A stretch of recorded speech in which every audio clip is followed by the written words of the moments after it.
The Sterling legacy.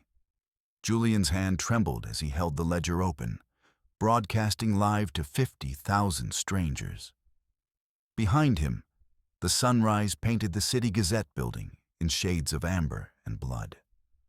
On the screen behind his father's mansion, federal agents snapped handcuffs onto Arthur Sterling's wrists. And somewhere in the woods, Clara stood in a smoke-filled cabin, finally choosing which side of the family she belonged to. But that had taken everything. 13 hours earlier, Julian Sterling walked through glass doors that bore his name, a name that felt heavier each time he said it aloud. The Sterling and Sons building rose 42 stories above the financial district, all steel and ambition and the kind of silence that only old money could afford. Julian pushed through the double doors at 9 a.m. on a Monday morning in October. The air smelled like leather and air conditioning, and the faint, strangled scent of desperation dressed up as professionalism. His charcoal gray suit fit him perfectly. It had cost more than most people's cars. But his tie was already loosened. The silk slipped through his collar like a snake leaving a corpse. The marble floor clicked beneath his shoes. Each step echoed with the authority of generations. His grandfather had built this firm. His father had weaponized it. And now, apparently, it was his turn. Martha at the reception desk didn't look up from her monitor. She never did, not really. Her smile was a rehearsed thing, practiced in the mirror every morning before work. "Good morning, Mr. Sterling. Your father is expecting you in the main boardroom." He already knew that. Arthur Sterling didn't summon. He demanded. The summons always came at exactly 9 a.m. on the first Monday of the month. Julian had learned to expect it the way other people expected sunrise. The boardroom was all glass and aggression. His father stood at the head of a table that could have seated the UN, laying out leather-bound folders with the precision of a surgeon placing instruments. The city sprawled behind him in the window, rendered small and insignificant by the angle of the glass and Arthur's sheer gravitational pull. Rain streaked the windows in horizontal lines, as if the sky itself was tired of looking down on this place. Arthur didn't look up. He never did at first. He pointed to a chair. The gesture was enough. Julian sat. The leather was cold against the back of his thighs. He waited for his father to speak, but Arthur only continued his methodical placement of documents, each one a small act of domination. The Mont Blanc pen appeared in his hand like a conjuring trick. "We've handled the internal paperwork," Arthur said finally, sliding a cream-colored document across the glass. The header read, "Junior Partnership Agreement, Julian A. Sterling." His hand moved to his pocket now, and his fingers found the pamphlet through the fabric. The edges had begun to fray. His knuckles went white. "You're not listening," Arthur said. And Julian realized he'd been staring at the document without reading a word. "Sign it." Julian picked up the Mont Blanc. The pen felt foreign in his hand, like holding someone else's weapon. His name was already printed on the signature line in the same elegant type that appeared on the letterhead, the lease agreements, the business cards that had been sitting in his apartment for 3 months, delivered by courier service. Julian A. Sterling, junior partner. As if the decision had already been made. As if he had already disappeared into the machine. "I need to think about it," Julian heard himself say. His father's expression didn't change.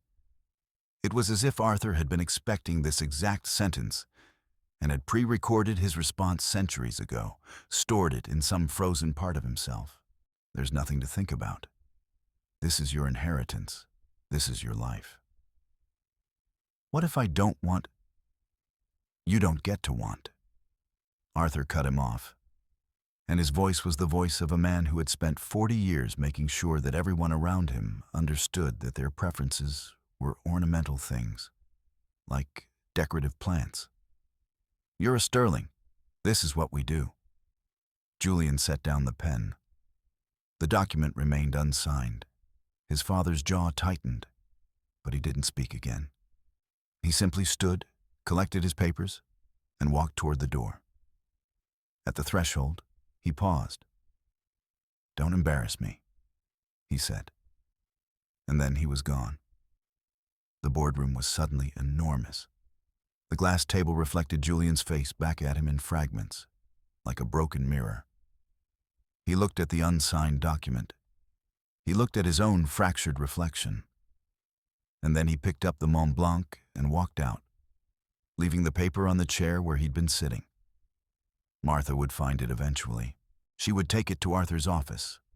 Some assistant would file it away in a folder marked pending signature. And somewhere in the machine of Sterling and Sons, the decision would be made for him anyway. Julian left the building at 3:17 p.m. He still had the pamphlet in his pocket. That night, his apartment was dark except for the blue glow of the digital clock on his nightstand. 11:34 p.m. Julian had spent the hours since leaving the firm in a fog of his own indecision. He'd walked around the city without direction. He'd sat in a coffee shop and watched people go about their lives, people who seemed to move through the world with a kind of easy certainty that he couldn't fathom. They ordered what they wanted. They sat where they wanted. They existed simply, without the weight of expectation crushing down on them like gravity. He'd come home at 11:15 p.m. and locked the door behind him. The apartment was exactly as he'd left it. Sterile, expensive, empty. Every piece of furniture had been chosen by a decorator. Every picture on the wall had come with the frame. Nothing here was his. When he turned on the light, he saw the silhouette in his armchair.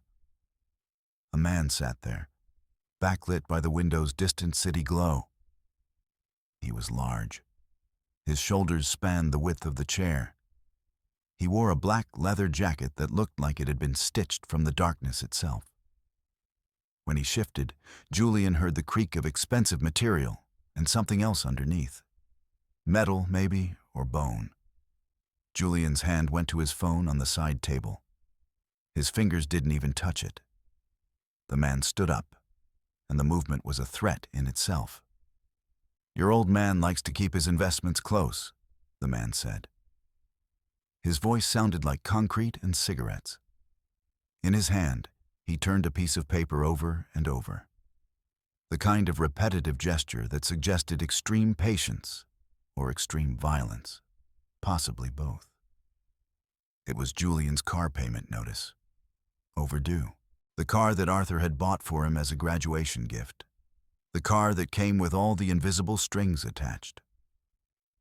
"Says you've been making poor choices." Julian's chest tightened. He took a step back. The man moved faster than something that large should have been able to move. He crossed the apartment in 3 strides and grabbed Julian's arm, twisting it behind his back in a motion that was practiced and casual. Julian's body hit the wall hard enough to hurt. His glasses slid down his nose. He could taste blood inside his mouth. He'd bitten his cheek on impact. "Your old man says you're falling behind on your obligations," the man continued, his breath hot against Julian's ear. He smelled like cigars and something chemical underneath. He drove Julian's body forward, and the unsigned partnership agreement that he'd left on the boardroom chair fell from Julian's pocket onto the floor. The man kicked it toward the desk where the copies sat, crisp and waiting. "Sign the papers, kid. Don't make me come back." Then the man released him. Julian collapsed onto the floor, his shoulders screaming with pain. He watched through his crooked glasses as the man walked to the door and left. The footsteps faded down the hallway, heavy and deliberate. The sound of someone who had done exactly what he came to do, and felt no particular emotion about it one way or another. When Julian finally looked up, the pamphlet from Greenwood Academy was on the rug, stepped on and muddy. He picked it up with trembling fingers. The paper was still intact, but the corner was torn. He held it to his chest and sat on the floor of his expensive, empty apartment for a very long time. The next evening, as dusk painted the sky in shades of indigo and ash, Julian used his old spare key to enter his father's house. He moved through the halls like a ghost. The place was familiar in a way that cities are familiar. The geography of streets you've walked 1,000 times but don't love. He'd grown up in these rooms, but they'd never been home. They were the rooms of a museum, preserved and perfect and utterly devoid of life. His father's library was on the 3rd floor. It was a room designed to intimidate. Soaring shelves filled with law books and the kind of literature that proved you'd attended the right schools and read the right things. Leather chairs, mahogany desk, a single floor lamp that cast everything in amber. Julian moved to the bookcase behind the desk and ran his fingers along the spines until he found what he was looking for. A leather-bound volume labeled S, from a complete set of law encyclopedias. He felt for the release latch. It took him several minutes to find it, a small indentation hidden in the bookshelf's trim. The shelf clicked and swung open like a mouth. The wall safe was small and recessed. Julian entered the code. 4/4/1292. His birthday. Arthur had always been a man of symbolic choices. The safe hummed, and the door swung open to reveal the interior. Stacks of cash, more money than Julian had ever seen, and a single blue folder. Julian's hand reached for the folder before his mind caught up with what he was doing. He pulled it out and opened it there in the amber light of the library. The first document was a birth certificate. His name, the date of his birth. But the section marked Mother didn't list the woman he'd grown up calling Mom, his stepmother, Margaret, who'd married Arthur when Julian was 6 months old. Instead it read, Rossi, Elena, artist. That was the listed occupation. Julian's vision narrowed. He pulled out the second document with numb fingers. It was a legal agreement. Statement of non-disclosure. Signed by his father's lawyer and by a woman's name, Elena Rossi. The document detailed a series of monthly payments. The amount was clear and unambiguous. $10,000 per month. Paid in perpetuity, with the condition that Elena Rossi remained geographically and relationally distant from the Sterling family and all of its members. She'd been paid to disappear. Julian heard the car pull into the driveway before his mind fully processed what he was reading. He moved on instinct, his hands shaking as he replaced the documents in the folder and slid it back into the safe. He closed the safe door, the mechanical hum, the quiet click. He swung the bookshelf closed just as he heard the front door slam downstairs. He ducked behind the heavy velvet curtain as light footsteps crossed the hallway. His heart was a fist inside his chest, pounding its way toward escape. The footsteps moved past the library and up the stairs. When he was sure he was alone, Julian crept out of the house the way he'd come, through the library window and down the terrace. He sat in his car for an hour before he could drive. The next morning, Julian found the address. It took hours of phone calls and internet searches, pretexts and lies. By 10 a.m. on Tuesday, he was standing outside a bohemian cafe in the downtown arts district, a blue folder in his hands, his entire life compressed into the moment of walking through the door. She was sitting at a small table in the corner, sketching on a napkin with a charcoal pencil. He knew her immediately, though he'd never seen her before in his life. The resemblance was impossible to ignore. She had his eyes. She had his hands, the long fingers, the way they moved with a certain expressiveness even in rest. She was older now, with gray at her temples and lines around her eyes that suggested a life lived outside of corporate boardrooms. Julian approached the table and placed the birth certificate on the napkin where she was drawing. Elena looked up.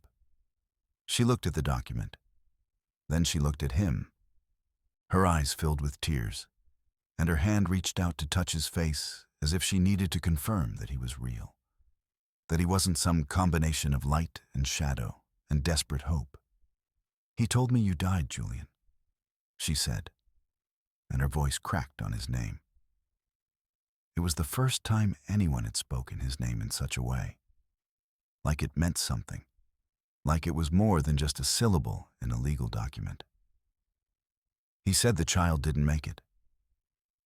Julian wanted to say something, but the words wouldn't come.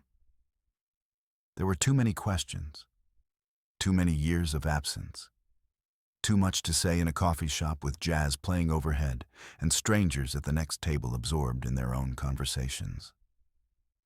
The man in the gray suit entered before anyone could speak. He was tall, with the kind of professional build that suggested he spent his mornings at private gyms and his afternoons intimidating people who'd made the mistake of interfering with the Sterling family business. There was an earpiece in his ear, and he moved with the focused precision of someone executing a plan. He walked straight to the table. "You need to come with me," he said, reaching for Julian's shoulder. Julian's elbow came up instinctively. It caught the man in the solar plexus, and he doubled over with a sharp gasp. Without thinking, Julian grabbed a heavy ceramic sugar shaker from the table and swung it. The man's head snapped back, and blood began to trickle from his temple. Sugar scattered across the floor like snow. "Come on," Julian said, grabbing Elena's hand. They ran. The kitchen was chaos. Steam from industrial dishwashers, the clatter of pots, the shout of chefs disrupted in their work. They burst through the swinging doors and out into the back alley. Behind them, the agent was getting to his feet, wiping blood from his face. Julian didn't look back. He simply ran, Elena's hand in his, into the warren of downtown streets. They drove in Elena's old station wagon to a safe house, a studio apartment above a closed antique shop that she'd rented for herself years ago, using a name that wasn't her own. The walls were covered with canvases in various states of completion. Paint-splattered drop cloths covered the floor. Every surface held the residue of a life lived in color and abstraction, so different from the sterile geometry of Julian's world that it was hard to believe they shared the same bloodline. It was 2 a.m. when Julian's phone buzzed. He picked it up and saw a video message from an unknown number. He pressed play. The screen showed Clara, his 16-year-old sister. She was sitting at the dining table at home, the one where the family had eaten 1,000 meals in complete silence. Her school books were spread in front of her. Behind her, with his hand heavy on her shoulder, stood Arthur Sterling. He wasn't smiling, but there was something in his expression that suggested he'd won some game that Julian hadn't even realized they were playing. "Clara was asking where you went, Julian." Arthur's voice came through the phone speaker. "I told her you were making choices that affect the entire family's safety. Come home, or Clara's future changes tonight." The video ended. Julian's hands were shaking so badly that he almost dropped the phone. It fell face up on the floor anyway, the black screen reflecting his own face back at him like an accusation. Elena looked at the phone. Her expression changed, recognizing something in the man she'd once loved, something she'd tried to forget. She moved to the window and pulled the heavy canvas curtains aside just enough to look out at the street below. "We have to move," she said. Julian stood up and walked to the nearest canvas, one of Elena's unfinished works, all abstract shapes and violent color. He drew his fist back and drove it through the fabric. The canvas tore around his knuckles. He pulled his hand back and did it again and again, shredding the canvas like it was made of paper instead of stretched linen. His knuckles split. He didn't feel it. Elena placed a hand on his back. After a moment, she spoke in a quiet, steady voice. The car he gave you. Look inside the spare tire compartment. The ledger is built into the frame. Julian stopped mid-punch. What? The law firm isn't just a law firm, Elena said. She moved to the small kitchenette and poured 2 glasses of water, as if discussing criminal enterprise was just another Tuesday afternoon conversation. It's a front. Political bribes. Classified information. Corrupt deals with the city government. Your father has been building his empire on top of a foundation of people who bought their futures from him. He has it all documented. Every payment, every contact, every piece of leverage. Why would he keep records? Because it's insurance, Elena said.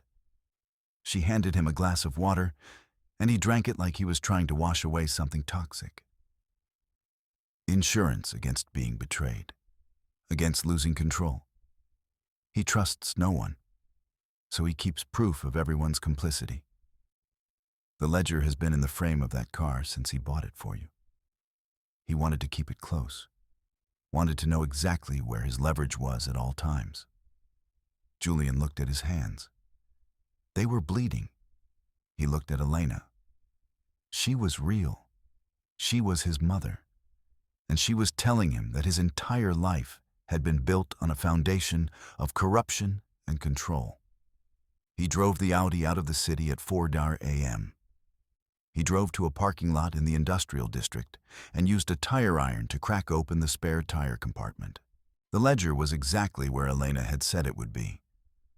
A small, heavy black book built into the frame itself, ingeniously hidden in a space that no one would ever think to look. He pulled it out and felt its weight in his hands. The future, right there. Someone's future. Several someones, probably. He was driving back toward the highway when he saw the silver SUV pull up alongside him. The passenger window rolled down. The thug from his apartment, the one with the scar over his right eyebrow, held a metal pipe out the window. It caught the streetlight as it swung, and for a moment Julian was mesmerized by the arc of it. Then the pipe connected with his passenger window, and the entire world became shards of glass. Julian yanked the steering wheel to the right. The Audi rammed into the side of the SUV with a sound like thunder. Sparks flew as metal ground against metal. The SUV swerved toward the guardrail, and Julian could see the driver working hard to correct the trajectory. But Julian was already moving, already flooring the accelerator. He yanked the wheel left, weaving between 2 semi-trucks that seemed to materialize out of the darkness like whales. The exit ramp appeared, and he leaned hard into the turn. The Audi went up onto 2 wheels, balanced there for a moment in what felt like an eternity, and then settled back onto the pavement. The SUV couldn't make the turn. It disappeared behind him in the mirror, unable to follow. Julian took a series of quick turns through the warehouse district, his heart hammering against his ribs like something trying to escape. When he was sure he was alone, he pulled into a dark parking lot and opened the ledger. The first page made everything clear. There were signatures, several of them. A city councilwoman, the deputy mayor, and prominently, the signature of the mayor himself, Richard Hastings. Next to each name was a figure. The mayor's was $250,000. The notation next to it read, Mayoral Campaign, Discretionary Fund. Julian sat in the car and read through the ledger until the sun came up. By the time he finished, he understood exactly how deep the corruption went, and exactly how much his father had been worth to the city government. He understood that Arthur Sterling had made himself too valuable to kill. He had too much information on too many important people. And he understood that he was utterly, completely alone. The next morning, Julian approached his father's house as if walking through a war zone. The gates were still open from when his father had left the previous evening. Security vehicles were parked in the driveway, but they were positioned facing outward, watching for threats from outside rather than guarding the house itself.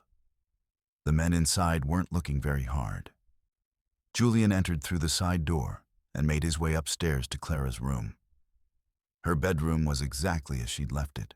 Sterile, organized, perfect. The kind of room that belonged to a child who'd been trained from birth to leave no trace of her actual self anywhere. The bed was made with a tight hospital corner. Her desk was clear except for a single lamp. The closet was arranged by color. Julian walked to the bed and found a note on her pillow. It was in Arthur's handwriting, the elegant loops of the S in Sterling unmistakable. "She's at the academy. You know which one." Julian felt the trap closing around him before he even heard the lock click. The brass handle didn't move. His shoulder hit the door, but it held. He heard his father's voice come through the intercom on the wall, distorted and amplified. "I knew you'd come for her. You always were the sentimental one. Typical for a Rossi, not for a Sterling." The two security vehicles outside began to move. Boxing in the driveway, Julian looked out the window and saw the trap complete.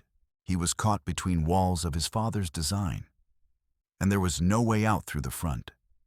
He found the laundry chute in the hallway and dropped into it, tumbling through darkness and cool air until he landed hard on a pile of white linens in the basement.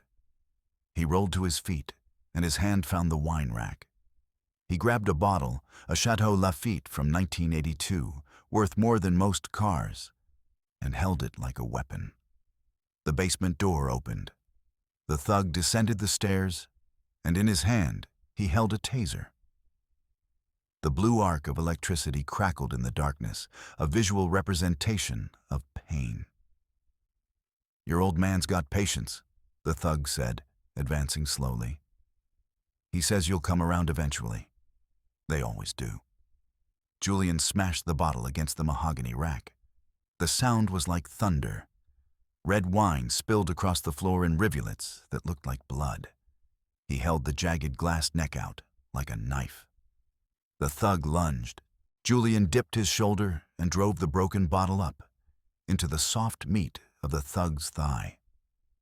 The thug screamed, a sound that echoed through the basement like a wounded animal.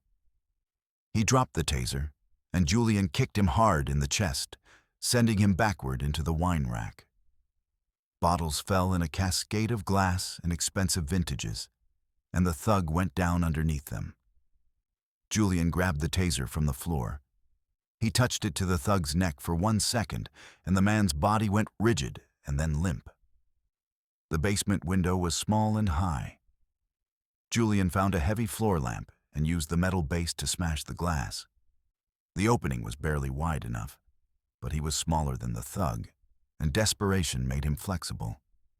He squeezed through, feeling the sharp edges of glass catch on his jacket, and dropped onto the ground outside. He lay there for a moment, breathing hard, and then he ran. The remote cabin was 3 hours away, hidden in the woods north of the city. Julian found it by following the directions Arthur had inadvertently revealed in the video message. References to the academy that only made sense if you'd spent your whole life learning the geography of your father's secret places. It was 1 a.m. when he approached the cabin. Yellow light spilled from the windows, warm and domestic and deeply, fundamentally wrong. Julian crept to the window and looked inside. Clara was sitting at a table, laughing at something Arthur had said. They were eating dinner together. There were no restraints. She wasn't cowering in a corner. She was leaning forward with animation in her posture, completely at ease. Julian's world stopped. He kicked the door open and pulled out the flare gun he'd grabbed from the Audi's emergency kit. He aimed it at his father's chest.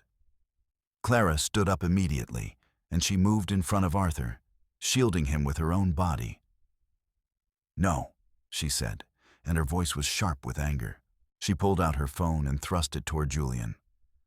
Look at the texts. Look at them. Julian looked at the screen. The conversation thread was open. Clara and Arthur, planning together, planning to lure Julian to the cabin, planning to bring him back to his senses, planning to make him understand that he was sick and needed to be cured of his rebellious impulses. He's coming, Dad. Just like you said. You're ruining our family, Julian, Clara said.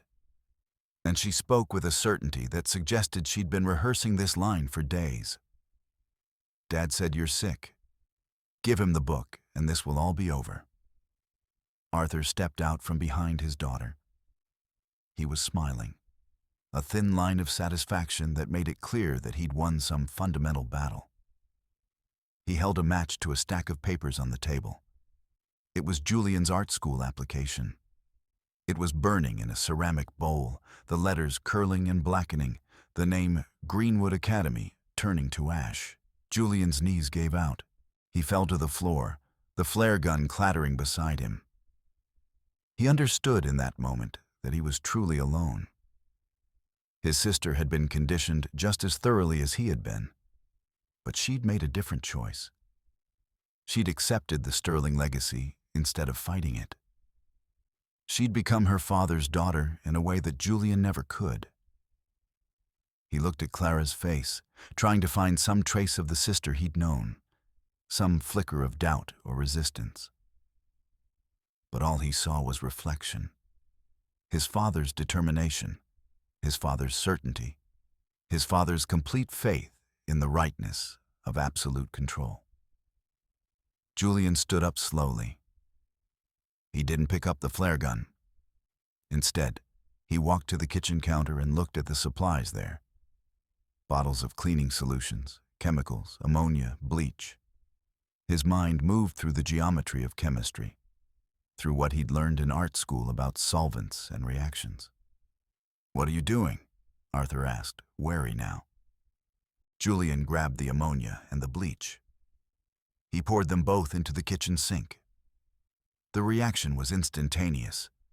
A thick, acrid white cloud of toxic gas began to billow up from the drain, rising into the small space of the cabin. Arthur and Clara began coughing immediately, shielding their eyes. The gas filled the room like a living thing, erasing visibility, erasing identity, erasing everything except raw animal panic. Julian held his breath and grabbed the ledger. He didn't run toward the door. Instead, he ran toward the back of the cabin and kicked the window out. The glass shattered outward, and he leaped into the darkness beyond. The woods were absolute darkness. Julian ran without direction, following nothing but the sound of his own feet and the rhythm of his own heartbeat. Behind him, he could hear his father and sister coughing and shouting, but their voices grew fainter with each step. He reached the road and found Arthur's car parked at the edge of it. The keys were in the ignition. Julian didn't question it. His father always had a backup plan for his backup plan. He started the engine and drove away, just as Arthur stumbled out of the smoke-filled cabin, his face contorted, his hands over his eyes. Julian drove toward the city, and about halfway there he pulled out his phone. He opened the Livestream app and started recording. He looked directly into the camera lens. "This is the Sterling legacy," he said, his voice steady despite the adrenaline and shock. "This is what happens when one man builds an empire on the backs of the people who love him. This is what happens when control becomes the only language a family can speak." He opened the ledger to the first page, the one with the mayor's signature, and held it up to the camera. "I'm driving to the City Gazette," he said. "I'm bringing this with me, and I'm done being silent." 50,000 people were watching by the time he arrived. The sun was rising as Julian pulled up to the City Gazette building. The streaming app showed the viewer count climbing, 50,000, 60,000, 70,000. People waking up to their phones, people seeing the ledger, people beginning to understand exactly what the Sterling family had been doing, and for how long? A woman named Sarah Jenkins burst out of the building at 6:15 a.m., followed by her camera crew. She was one of the few reporters left in the city who still did actual investigative work, who still believed that truth meant something. Julian handed her the ledger, and as he did, his hand finally stopped shaking. "This is the Sterling legacy," he said. And this time he said it for the cameras, for the record, for the part of history that would remember this moment. It stops today. The news broke immediately. Within minutes, federal agents were at the Sterling mansion. Julian watched it happen on the large public screen in the plaza outside the Gazette. Arthur was led out in handcuffs, his face aged a decade in a single night. He looked diminished, reduced to his essential self, which turned out to be nothing at all without the power and money to prop him up. Julian turned away from the cameras. He walked to a nearby park bench and sat down. He pulled a sketchbook from his bag, the one Elena had given him. It was filled with blank pages and potential. He began to draw. Not law buildings, not suits, not any of the things that had defined his life until now. He drew the silhouette of a woman standing in front of an easel, her hands alive with movement, her back straight and strong. He drew his mother, free. 3 months later, Julian and Elena were painting by the river. The sun was warm on their faces, and the water made a soft sound as it moved past them. They were both laughing about something small and ridiculous, the kind of thing that people with nothing to hide could afford to find funny. Julian's charcoal gray suit hung in a closet he rarely opened now. He wore a denim jacket instead, stained with years of paint and looking better for it. A mailman walked by and handed Julian a thick envelope. The return address was stamped with an inmate number. Julian looked at it for a moment, then dropped it into a nearby trash bin. The envelope fell with a soft thump, and it was gone. His phone buzzed. A text from Clara. "I'm sorry. I started a drawing today. It's not very good, but I'm keeping it." There was a photo attached. A crude charcoal sketch of a tree. It was untrained and raw and utterly, completely real. Julian showed the phone to Elena. She smiled and nodded once. Julian picked up his brush and painted a single, bright stroke of yellow across his canvas, obliterating the gray background beneath it. The yellow didn't cover the gray completely. Traces of it still showed through. But it transformed everything it touched. It made the gray into part of a larger picture, something that had context and meaning beyond its own color. On the table beside him was a small framed photograph. Through the glass, on the back of the image, was visible a handwritten caption. "Our Julian, April 12th, 1992. The handwriting was Elena's, not Arthur's. The photograph showed a newborn, impossibly small, impossibly fragile, absolutely real. It was the truth, finally. It was written in someone else's hand, in someone else's permanent ink. It existed outside of the Sterling family archive, outside of the corporate offices and the hidden safes. It existed because someone had loved him enough to write his name down and remember, even when she was being paid to forget. Julian dipped his brush in the paint again and continued to work. Layer over layer, color over color, building something that had nothing to do with the Sterling legacy and everything to do with what remained when it was finally completely gone.